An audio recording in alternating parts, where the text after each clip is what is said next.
अस्सलामु अलैकुम दोस्तों, डिनाइट स्टोरी में खुश आमदीद। आज की वीडियो में हम बात करेंगे हातिम ताई के बारे में और हसन बानो के 7 सवालों के बारे में कि हसन बानो के 7 सवाल और शराइत क्या थीं।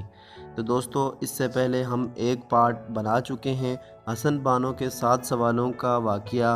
हम आपको 4 पार्ट में पहुंचा रहे हैं।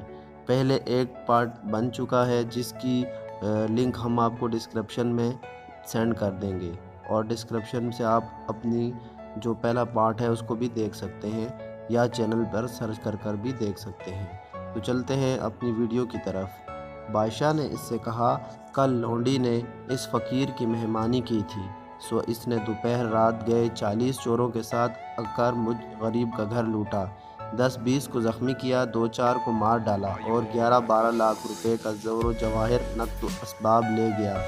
खुदा इसका मुंह काला करे कि इसने इस कदर जुल्म सितम किया। यह सुनते ही बादशाह गुस्से हो गया और बोला, नादान, तुझे क्या कुछ शऊर भी है जो ऐसी दिली पर तोहमत लगाती है, ऐसे वली पर तोहमत लगाती है? वो तो तमाम जहान की चीज़ों से नफ़रत करता है। हसन बानो ने फिर अर्ज़ की कि ए हज़रत, ऐसे काफिर को वली ना कहिए, ये शैतान से भी ज़्यादा है। ये सुनकर बादशाह और भी बरहम हो गया और बोला, अरे कोई है इस बदबख्त लड़की को मेरे सामने ही संसार करे। इतने में एक नेक वज़ीर उठा और पाया तख्त चूम कर बोला, जहाँ पनाह, ये इसी बरज़ख सौदागर की बेटी है जिसके सर पर आप हमेशा शफ़क़त फरमाते थे और अपने पास बिठलाते थे।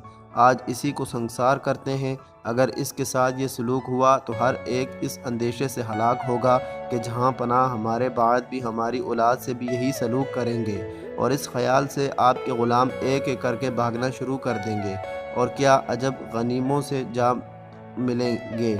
ये अर्ज़ करनी वाजिब थी, आगे जो मर्ज़ी खुदावंद की। ये सुनकर बादशाह बोला, ए दानिशमंद, मैंने तेरी सिफारिश और बरज़ख सौदागर की खातिर इसकी जान बख्शी की, मगर ये आज ही इसी शहर से निकल जाए। हमारे आदमी इसको जिलावतन करें और इसके घर का सारा सामान, तोशे खाने, शाही लिबास वगैरह रखने का मकान में दाखिल करें। चुनांचा फ़ौज शाही गई और हसन बानो को घर से बेघर करके घर का सारा सामान जो इस फ़कीर से बचा था उठा ले गई, और वो गरीब अपनी दाई के साथ एक जंगल में जा पड़ी। जंगल में रो रो कर अपनी दाई से कहती थी कि न जाने ऐसी क्या ख़ता हुई जो मैं इस अज़ाब में पड़ी। वो इसको गले लगाकर यूँ दिलासा देती थी कि बेबी, सब्र करो, अगर अल्लाह फजल करेगा तो फिर सब ठीक हो जाएगा। इस तरह रोती धोती एक दूसरे जंगल में जा पहुंची और एक दरख्त के साए में जा बैठी। 2-4 दिन की भूखी प्यासी तो थी ही, बेख्तियार नींद आ गई। ख्वाब में क्या देखती है कि एक बुजुर्ग सफ़ेद लिबास पहने, असाए सब्ज़ लिए, खड़ाऊँ पहने सरहाने खड़े हैं और कह रहे हैं कि गम न रखा, वो करीम कारसाज है। इस दरख्त के नीचे 7 बादशाहों की दौलत गड़ी है, अल्लाह ने तेरे लिए ही छुपा रखी है। अब उठ और इस ख़जाने को अपने काम में ला, दिल को अल्लाह की याद में लगा। हसन बानो ने कहा कि मैं एक औरत नातवां ज़मीन क्यों खोदूं?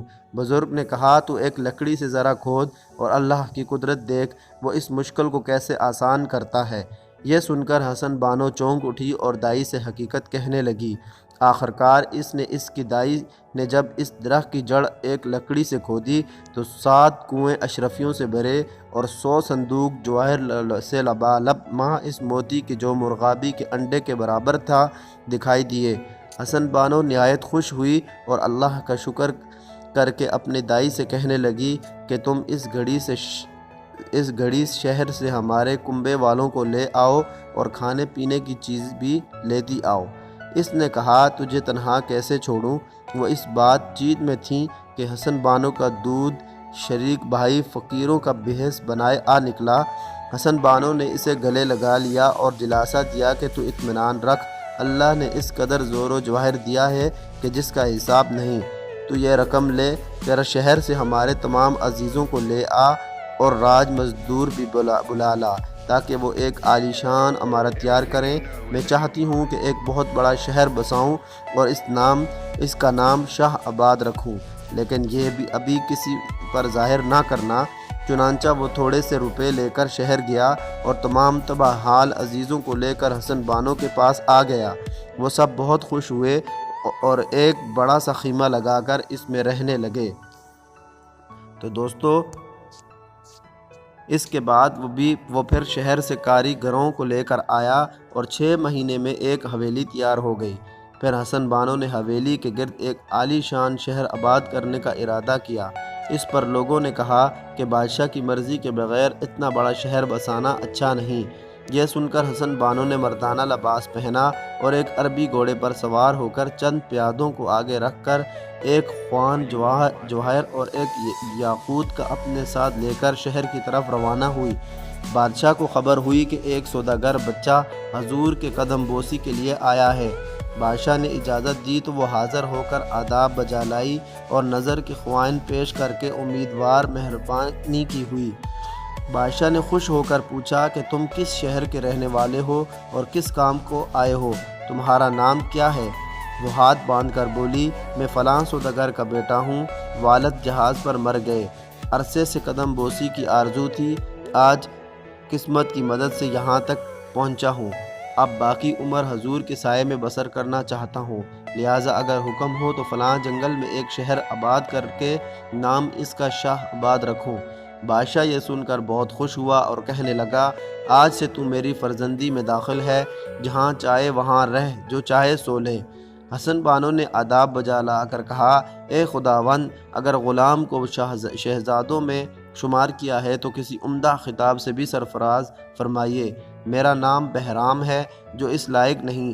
جہاں پناہ اس بات کو پسند کیا اور اس کا نام ماروشا رکھا اور ہر ایک کارکن کو حکم دیا کہ اس شہر کو آباد کرنے میں مشغول ہو جائیں۔ حسن بانو مہینے میں 2-3 بار بادشاہ کو سلام کرنے آتی رہتی تھی۔ 2 برس کے بعد ایک عظیم شہر آباد کیا، نام اس کا شاہ آباد رکھا۔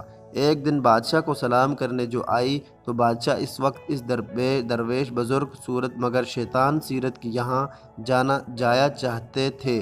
حسن بانو کو دیکھ کر کہنے لگے کہ فرزند، آج ہم تم دونوں اس بزرگ کی خدمت میں حاضر ہوں۔ غرض حسن بانو بادشاہ کے ساتھ اس فقیر کے گھر گئی اور بادشاہ اس شیطان کے آگے اس کی تعریف کرنے لگا۔ حسن بانو اب ماں روشا کے نام سے مشہور تھی، سر جھکا کر تعریفیں سنتی رہی۔ جب رخصت ہونے لگے تو ماں روشا نے اس فقیر سے کہا کہ اگر پیر و مرشد اس مقترین کے گھر میں قدم رنجہ فرمائیں تو عین نوازش ہوگی۔ اس شیطان سیرت نے آنے کا وعدہ کر لیا۔ ماں روشا نے پھر بادشاہ سے کہا کہ میری حویلی دور ہے، لہٰذا اگر برزخ سوداگر کی خالی حویلی 2-4 روز کے لیے عنایت کریں تو غلام اس ولی کی دعوت وہیں کریں۔ بادشاہ نے کہا، اے ماں روشا، وہ حویلی ہم نے تجھے کو بخشی۔ حویلی مرمت طلب تھی، لہٰذا اس کو درست کیا گیا اور نہایت قیمتی سامان سے آراستہ کیا گیا۔ ماں روشا پھر بادشاہ کے پاس گیا اور بولا، جہاں پناہ ارادہ ہے کہ چند روز برزخ سوداگر کی حویلی میں رہوں، سلام کو بھی روز حاضر ہوا کروں، لیکن کل اپنے پیر و مرشد کی تواضع کروں۔